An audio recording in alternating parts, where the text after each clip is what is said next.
Welcome back to another episode of Lone Star College Football. We have our Baylor pregame show today as the Kansas State Wildcats are coming to Waco to take on the Baylor Bears. 6-3 K State, 6-3 Baylor. We're going to get right into that, but before we do, do us a favor and like the video and drop us a comment how you think this game's going to go. But most importantly, subscribe to the channel. We're at 79 subscribers. We are going to do a $25 giveaway once we hit 100. It'll be your best chances to win. 1 in 100 chance is not too shabby. With that being said, we put out college football content every week. You can also find us at Lone Star College Football on TikTok, Twitter, as well as Facebook. But Logan Patterson, my friend, how are you feeling about this week? You're opening up as a 2.5-point favorite.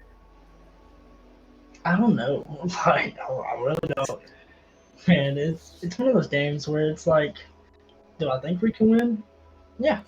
Can we get demolished? Yeah. I don't think so. I don't think you get demolished. So? You didn't see what they did to Oklahoma State. Yeah, but y'all's running game is too good to get demolished. Yeah. No. I thought that our run defense was great until last week too. Yeah, and y'all's run defense is going to have to be great this week because you're not just facing Deuce Vaughn, one of the most dynamic running backs in the Big 12 and in college football. You're also facing Adrian Martinez, dude. I mean, he's the second rusher on their team. He's got 617 rushing yards and double the touchdowns Deuce Vaughn has. I was about to say, Deuce Vaughn only has 5 touchdowns. That's kind of surprising, but the yards is stupid. It's because when they get in the red zone, especially inside the top 10 or the 10 yards, Adrian Martinez on the QB option. He's taking it. He's getting out of the pocket, getting loose, and getting silly with it, getting in the end zone. Because more people are worried about Deuce, which is pretty well deserved for Deuce. Deuce is a really good running back, man. He's great. I mean, he's just looking at the numbers now. He's averaging over 100 yards a game. Yep. Because they got 9 games. He's got 975. Yeah, so he's probably averaging just under 110, somewhere in there, 108. It's probably their team is averaging 218 yards rushing. We're only allowing 127, which last week was not good at all.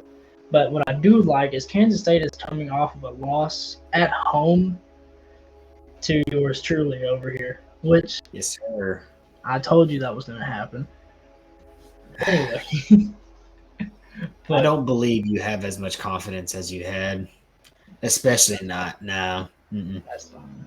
I didn't get to watch the game, so I probably would have changed my mind watching it like you did. But anyways, man, I don't know. How is their defense? Their defense is giving up almost the same numbers we are, except their passing yards is a little bit better. Their rushing yards are a little bit worse. They have the number 1 pass defense in the Big 12. It was Iowa State for a while, but it's now K-State. Yeah, they're averaging almost 220. Yeah, they're a solid team. They are, and they play hard. I think y'all's offense, I think, should be fine because just Richard Reese. I mean, I guess Squirrel. Is getting the bulk of the runs now. What's going on? Richard Reese was having flu-like symptoms all week. Okay. That makes sense. It started on Tuesday or Wednesday, and it just got worse getting closer to the game. I mean, he still got 4 carries. One of them was a touchdown, which keeps him leading the Big 12 in rushing touchdowns, which is still crazy to think. But anyways, it's one of those things. I'm glad Squirrel played the way he did, dude. He had 23 carries, 192 yards, and he would have had over 200. And 3 touchdowns if he would have scored on that last drive. But instead got down. Great play. Which would it have cost us the game if he scored? Probably not. But it's one of those things. It's a calculated move. For sure. Yeah. But y'all are coming off of a 3-game winning streak. They're 2-1. No, they're 1-2 in their last 3 games. Yep. So they're kind of struggling, and y'all are on pace. I will say there is a difference. Y'all's 3 games win streak is unranked Oklahoma, unranked Tech, unranked Kansas. Their last 3 games, number 24 Texas, number 9 Oklahoma Yeah, State, number 8 TCU. So they've played some of their harder competition. I think there's a good chance y'all get a really wore out Kansas State team, I and hope I so. hope so. I hope so. I hope Baylor's able to, especially at home, beat a ranked opponent. Y'all, that'll look really good for y'all. Because Yeah, have and y'all if haven't beat a ranked team yet? I don't think we've played many. I think we played But BYU and you they're ranked, BYU and and Oklahoma Kansas they State. just lost the week before they played us. Yeah, so Kansas wasn't ranked. So Yep. it'll be great. Y'all need that win. Um, I think we talked about it at work. Deuce Vaughn in the backfield as a running back is going to be a problem, but also in the receiving game. He had 7 receptions Yep. for 86 yards against Texas. He had more receiving yards than rushing yards. Um, keep an eye on him. Your linebackers have to know where number 22 is at all times. What other receivers do they have? I feel like I'm missing a receiver that stands out with them. I'm A not seeing that. receiver. Knowles has 35 catches for 540 yards and 1 touchdown. I don't see anybody that pops off the screen necessarily. Besides this guy having 5 touchdowns, and that's Warner. Yeah, for us, Warner played pretty good. He had a touchdown last week. Knowles had 3 catches for 93 yards, so he's a big play guy. Okay. Last week, like for Hadrian single Martinez game. has 1 catch for 11 yards.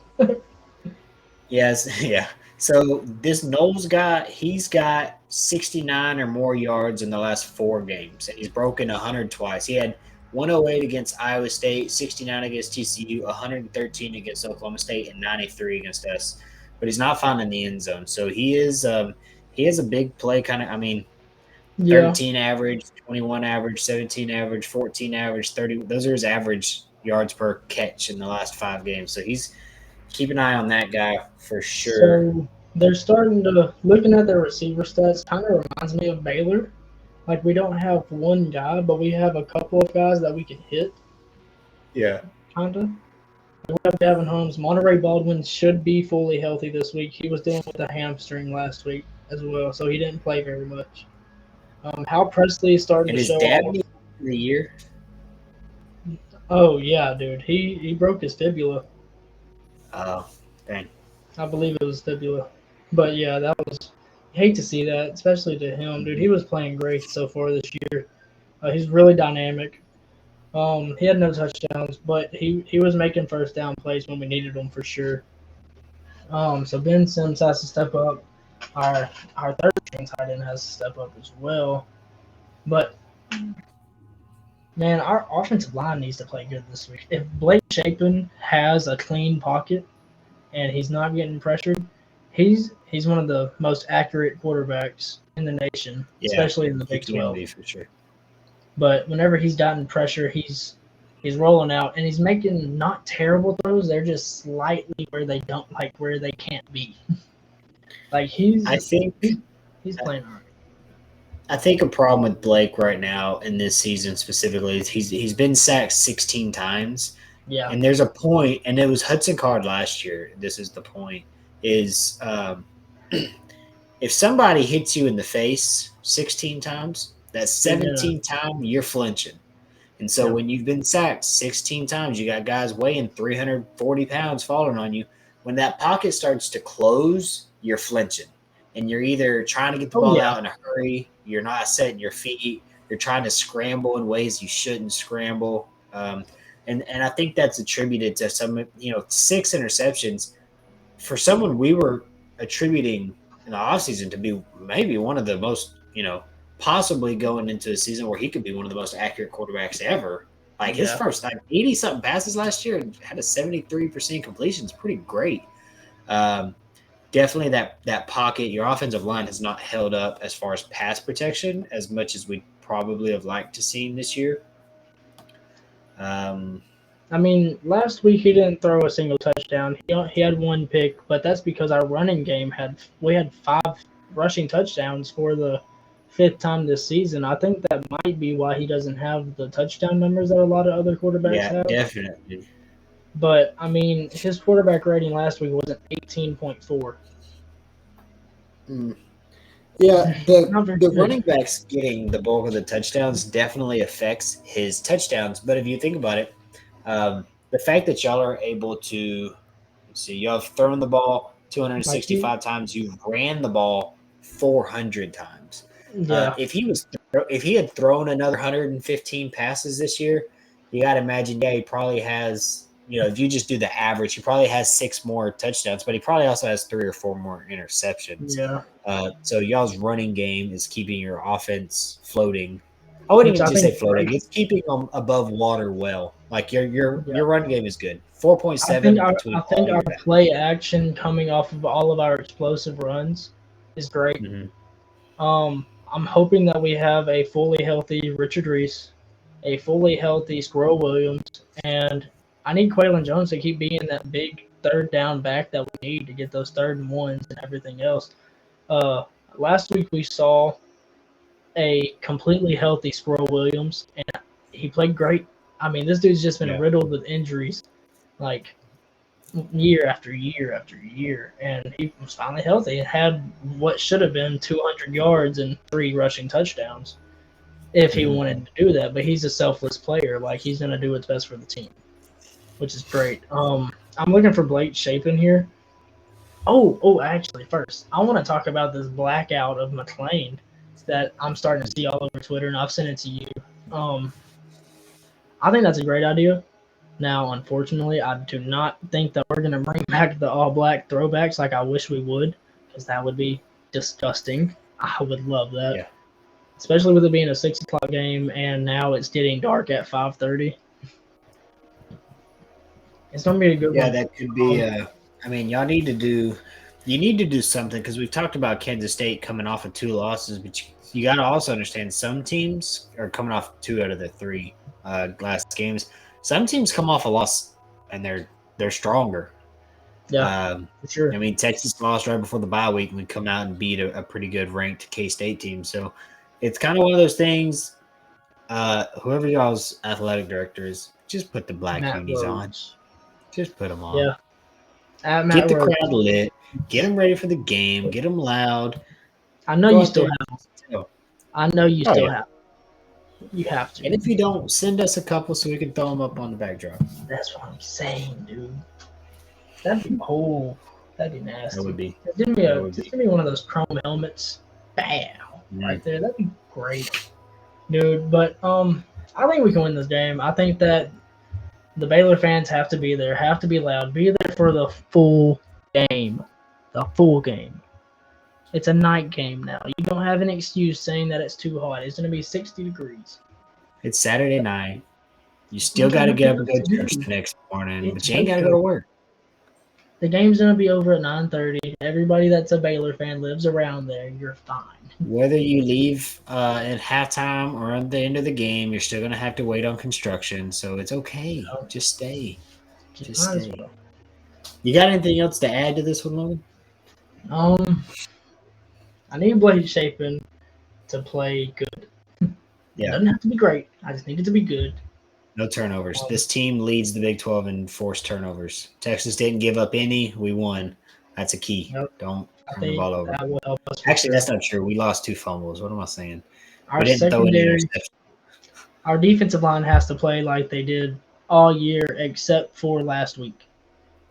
We need Yeah. to make our tackles. Gray ran all over us last week. Like Dylan Gabriel ran all over us this week. Adrian Martinez didn't escape the pocket. Don't let them do it. Have that gap integrity, right? Rush from the outside in. Yeah, That way he cannot escape. That's the problem. That's what I'm worried about. Is Adrian Martinez getting loose? we were able How to old? hold. We held him to 52 yards rushing. Adrian Martinez. See, there you go. And I he's just got a 14 yarder and a touchdown on the ground. So I mean, Yeah, that 14-yarder was probably the touchdown. Maybe. I don't know. I don't You think it watched it. was. I think it was a big play on third down that set them up for a fourth and short, but I don't think I could be wrong. It was. I'm tired. It's 10:30, but Yeah, yeah, you do have to contain him because and here's the thing is honestly he didn't run as much as I thought he would. Like he wasn't running on QB design runs. He was running because we're getting those pressures yeah, that I was talking that's about. what it is. They don't have like Well, a lot no, of. no. Kansas State will design runs for him for sure. I don't think they did it because it was his first game back. So y'all are Ooh, gonna get him on week 2. They might come out QB design, running option plays. I don't think they did it against us because it was his first game. But against us, he kind of had an abnormal game anyways. He was able to throw the ball. He only had 900 something yards all season, and he throws 330 against us. A third of his yards this season came against us. So you know what though? That's what I'd have preferred. I'm happy he was slinging the ball, not running the rock, and it worked out well for us. Well, get out of Manhattan with our dub and call it a week. yeah, for So sure. hopefully y'all are able to make the Wildcats 6-4, put y'all at 7-3. Probably, honestly, at that point you're fighting for a spot in the CFP rankings, No, which I want. We all I'm need to not be worried. ranked whenever we play both each other November 25th. You see, I'm not even worried about being ranked. I'm worried about trying to get into the Big 12 championship. And I talked to you about this today. We can beat Kansas State, lose to TCU. Oklahoma State needs to lose at some point, and then we beat Texas. We're in the Big 12 championship, or we can just win out. That'd be great. Yeah, That'd be great. or vice versa. I mean, if we lose to TCU, beat Kansas, beat Baylor, Oklahoma State loses, then I think we'd be in. But Yeah, it's the same thing. It's the I same don't thing. like that. I don't like that route. I'm trying to go 3-0 and finish the season 9-3. Big 12 champ 10-3. Bowl game 11-3. Hook 'em. Sick 'em. But y'all Oh, do us you're a talking. favor if y'all made it. Do what? No, you were talking about Texas. Got it. Okay. Y'all do us a favor if you've made it this far. We really do appreciate that. Not very many people make it this far, so that is we appreciate it. And go follow us on TikTok, Twitter, and Facebook. Lone Star _CFB. We appreciate y'all rocking with us.